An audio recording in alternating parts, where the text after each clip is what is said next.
Hello everyone, welcome back to my channel. This is Shriti from Shriti's Horror Story Collection. আশা করি সবাই ভালো আছেন, আমিও ভালো আছি। আমি আজকে আপনাদের একটা ভয়ঙ্কর ব্রহ্মদৈত্যের গল্প বলতে চলেছি, মানে ঘটনা, যেটা আমি কালেক্ট করেছি প্রদীপ দের কাছ থেকে, প্রদীপ দে জয়রামবাটি থেকে। ওনার থেকে আমি এই স্টোরিটা কালেক্ট করেছি। ভালো লাগলে একটা লাইক করে দেবেন, আমার চ্যানেলটিকে সাবস্ক্রাইব করুন, আর বেল আইকনটা ক্লিক করে দেবেন যাতে বারবার করে আমার ভিডিও আপনারা পেতে থাকেন, নতুন নতুন ভিডিও। আর আপনাদের কাছে যদি কোনো ভৌতিক বা আদিভৌতিক ঘটনা থাকে, দয়া করে আমাকে আমার নাম্বারে হোয়াটসঅ্যাপ করবেন। চলুন আজকে শুরু করে দিই। আমার নতুন স্টোরি যেটা আছে সেটা আমি স্টার্ট করছি। তো এটা হচ্ছে প্রদীপ দার ঠাকুমার বাপের বাড়ির ঘটনা, অনেক বছর আগেকার ঘটনা। তো প্রদীপ দার যিনি ঠাকুমা, ওনার বাপের বাড়ি ছিল তাজপুরে, ঠিক আছে। তো ওনার বাবা কাকারা 4 ভাই ছিলেন, আর ভীষণ মোটামুটি ভালো ওদের অবস্থাপন্ন ঘর। 4 ভাইয়ের ধরুন একটা ভিটে বাড়ি, 4 ভাইয়ের চারিদিকে মানে 2 তলা করে মাটির বাড়ি করা আছে, ঠিক আছে। আর ওদের ঈশান কোণে, মানে ওই ভিটের ঈশান কোণে একটা রাধা মাধবের 8চালা মন্দির প্রতিষ্ঠা করা হয়েছে। তো এরকম মানে মোটামুটি ক্ষমতা সম্পন্ন। তো আমি যে ঘটনাটা বলতে চলেছি এটা ওনার ছোট কাকিমার কথা, ঠাকুমার ছোট কাকিমার আমি ঘটনাটা বলতে চলেছি।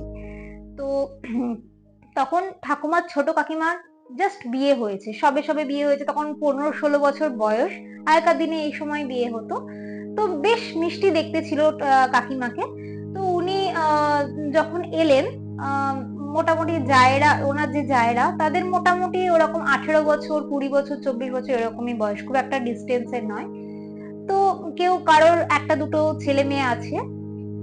তো এবার আমি বলছি যে হঠাৎ করে মানে 1-2 দিন পর থেকে, উনি আসার 1-2 দিন পর থেকে, মানে অষ্টমঙ্গলা হয়ে গেছে, তারপরে দেখা যায় হঠাৎ করে ওই ছোট কাকিমার যে 2তলা বাড়িটা আছে, যে 2তলা মাটির বাড়ি, ওখান থেকে না চন্দন ধূপের গন্ধ ছাড়ছে 12টার সময়, দুপুর 12টার সময়। এবার প্রথম দিকে না কেউ লক্ষ্য করেনি, ভাবছে অন্য জায়গা থেকে আসছে কিছু একটা। তো ওদের যে দাদারা আছে, তারা এসে একবার দেখেও গেছে, ঠিক আছে, যে কিছু নেই ওদের ঘরে, কোথাও কেউ ধূপ দেয় না, ভাবছে ছোট বউ ধূপ দিচ্ছে নাকি, যাই হোক কেউ ধূপ দেয় না। আর মিনভাইল বলে রাখি, ওনার মানে ঠাকুমার বাবারা ছিলেন কাঁসারি, মানে কাঁসার দোকানে কাঁসার ব্যবসা করতেন, ঠিক আছে।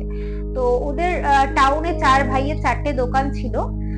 তাছাড়াও মানে মোটামুটি ভালো ইনকাম হতো ওখান থেকে, ঠিক আছে। এবার আমি আসি ছোট কাকিমার কথায়।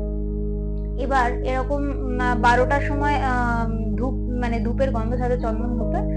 তো এর মোটামুটি 1 মাস চলে গেছে, কেউ অত খেয়াল রাখে না, কারোর কোনো ক্ষতি হচ্ছে না, কারোর কোনো লাভ হচ্ছে না, কেউ অত মানে মাইন্ড করেনি। তো একদিন ছোট কাকিমা স্নান করে 12টার আগে, মানে কাঁখে কলসিটা নিয়ে স্নান করে উনি ওনার বাড়িতে উঠছেন। তো 2তলায় যখন সিঁড়ি দিয়ে উঠছেন,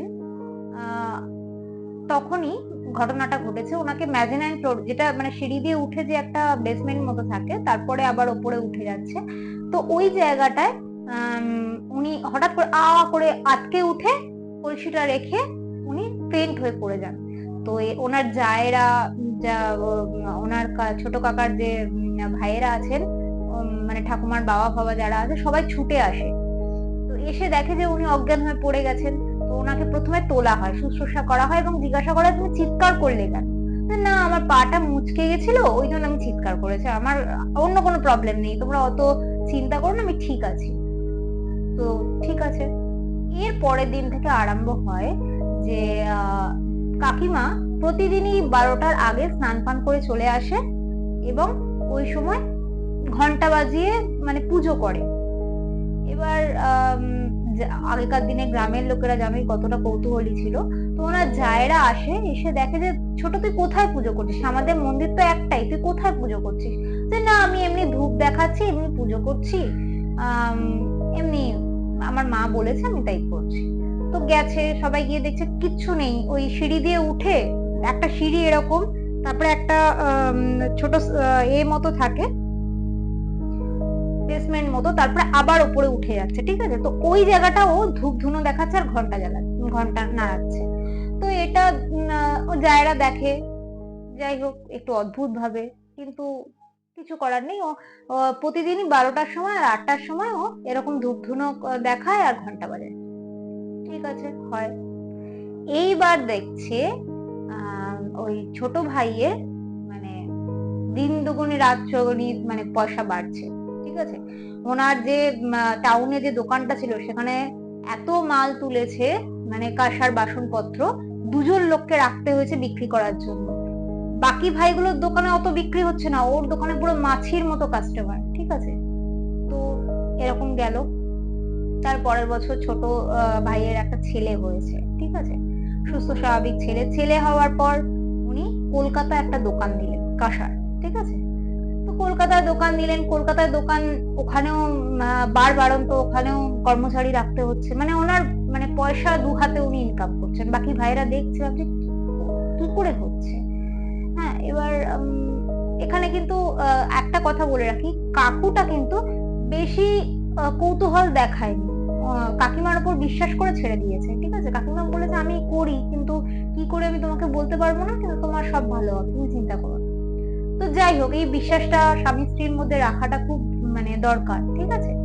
তো যাই হোক, এরকম ভাবে ওদের প্রচুর ইনকাম হতে থাকে। তারপরে ছেলের পর মেয়ে হয়, এবার আস্তে আস্তে ছেলে মেয়ে বড় হতে থাকে, ঠিক আছে। এবার দেখা যাচ্ছে যে ওই ওদের যে মাটির বাড়িটা ছিল ওটাকে না ভেঙে মোটামুটি শক্তপোক্ত করে সিমেন্ট ফিমেন্ট দিয়ে পাকার চেষ্টা করছে, ঠিক আছে। ওটা ভাঙা যাবে না কিন্তু, ঠিক আছে, না ভেঙে ওটাকে শক্তপোক্ত করার চেষ্টা করছে। এবং ওই যেখান দিয়ে সিঁড়ি উঠছে, সিঁড়ির যে ম্যাজেনাইন জায়গাটা, ওই জায়গাটাতে একটা ছোট্ট মতো ঘর বানিয়েছে, ঠিক আছে। ওই ঘরটা না সবসময় লক করে রাখে, ওই ঘরটার চাবি শুধুমাত্র ছোট বউয়ের, ছোট কাকির কাছেই থাকে। ওখানে কাউকে যেতে দেয় না, ইভেন কাকু পর্যন্ত জানে না ওখানে কি আছে, ঠিক আছে। ওখানে ছেলে মেয়েরাও যায় না, বাচ্চাদেরও ঢুকতে দেয় না, চাবি সবসময় কাকিমার হাতেই থাকে। তো যাই হোক, এরম ভাবে দিন কাটতে থাকে, ওদেরও উন্নতি হতে থাকে। এবার আস্তে আস্তে দেখা যায় যে মানে ওনার যে ছেলে আছে, ছেলে বড় হয়ে যায়, তার ভালো জায়গা চাকরি হয়ে যায়, বিয়ে করে, ঠিক আছে। বিয়ে করে মানে বউ, ওনার ছোট মানে বৌমা আসেন, ঠিক আছে। উনি আস্তে আস্তে বৃদ্ধা হতে থাকেন। ওনার স্বামীও মারা যান, মানে কাকু মারা যান, হ্যাঁ, মানে ঠাকুমার কাকুর কথা বলছি, উনি মারা যান। তারপরে ওনার মেয়ের বিয়ে দেয়, ঠিক আছে। এবার নাতিও বড় হয়ে যায়, ঠিক আছে। নাতি বড় হয়ে নাতিরও বিয়ে হয়ে যায়, ঠিক আছে। আমি এই ঘটনায় বলছি। এবার নাতিরও বিয়ে হয়ে যায়, নাত বউ আসে, ঠিক আছে। তখন মানে ওই বয়স্ক মানে ছোট কাকিমা, উনি যতদিন হাঁটতে চলতে পারতেন, ওনার কাছে চাবি থাকতো, উনি যেতেন, ধূপ দেখাতেন, আবার চলে আসতেন। কিন্তু বয়সের ভারে উনি এবার মানে কুঁজো হয়ে 80 বছর ওনার বয়স হয়ে গেছিল। এত বার্ধক্যকে উনি বেড রিডেন হয়ে গেছেন, উনি আর উঠতে পারছিলেন না।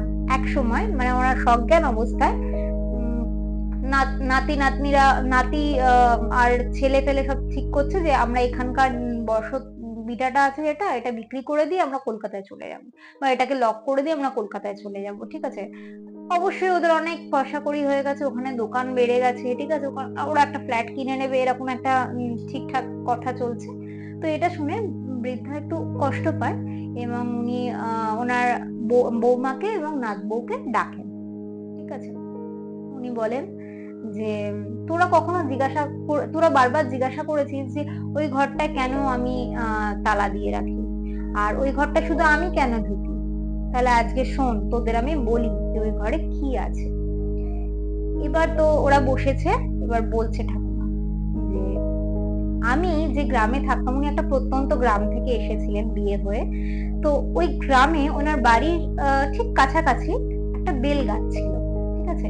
ওই বেল গাছে ওর মা বলে রেখেছিল ওই বেল গাছে ব্রহ্মদৈত্য আছে, ঠিক আছে, ভালো ভূত, ভালো ব্রহ্মদৈত্য, তুমি যা চাইবে তুমি তাই পাবে। তো ও ছোট্টবেলা থেকে না এরকম গাছের সামনে গিয়ে প্রেয়ার করতো, ব্রহ্মদৈত্য দাদু আমাকে একটা এ দিয়ে দাও, একটা ও দিয়ে দাও। ও কিছু পেতো না কিন্তু, মানে কিছু দিত না, ও প্রেয়ার করতো, ব্রহ্মদৈত্য দাদু আছে বলে এরকম মনে করতো। তো যখন বিয়ে হয় ওর, তো সত্যিকারে ওই গাছে ব্রহ্মদৈত্য ছিল, ঠিক আছে। তো সেই ব্রহ্মদৈত্য ওর সঙ্গে ওর শ্বশুর বাড়িতে চলে আসে। এবার আমি সেই দিনের কথা বলছি যেদিন উনি অজ্ঞান হয়ে গেছিলেন এবং প্রথম তার দেখা পেয়েছিলেন। বলছে যে আমি স্নান করে সিঁড়ি দিয়ে উঠছি, তো আমি দেখি ওই মেজানাইন ফ্লোরে দাঁড়িয়ে আছেন একদম শীর্ণকায়, মাথাটা পুরো কামানো, এখানে একটা টিকি আছে, আর পইতে পড়া, খড়ম পড়া, ধুতি পড়া একজন লোক। তাকে দেখে উনি ভয় পেয়ে গেছেন। চোখগুলো তার নিবিড় এবং শান্ত, ঠিক আছে। যেই উনি ভয় পেয়ে গেছেন, সঙ্গে সঙ্গে উনি মানে ওই ব্রহ্মদৈত্য যিনি আছেন উনি এগিয়ে এসে ওনার মাথায় হাত রাখলেন। হাত রেখে বলে, মা ভয় পাস না, আমি তোকে আমার মেয়ের মতো স্নেহ করি তোকে।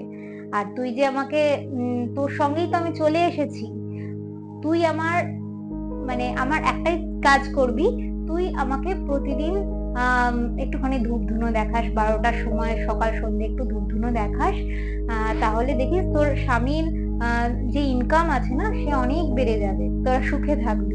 তবে একটাই শর্ত, তুমি কিন্তু এই কথা কাউকে বলতে পারবে না, তুমি এই কথা বলবে তো আমি চলে যাব। যে অন্য কারোর কানে গেলে, ইভেন তোমার স্বামীও নয়, যে জানতে পারবে আমি সঙ্গে সঙ্গে পরের দিন চলে যাব, পরের দিন আর থাকবো না।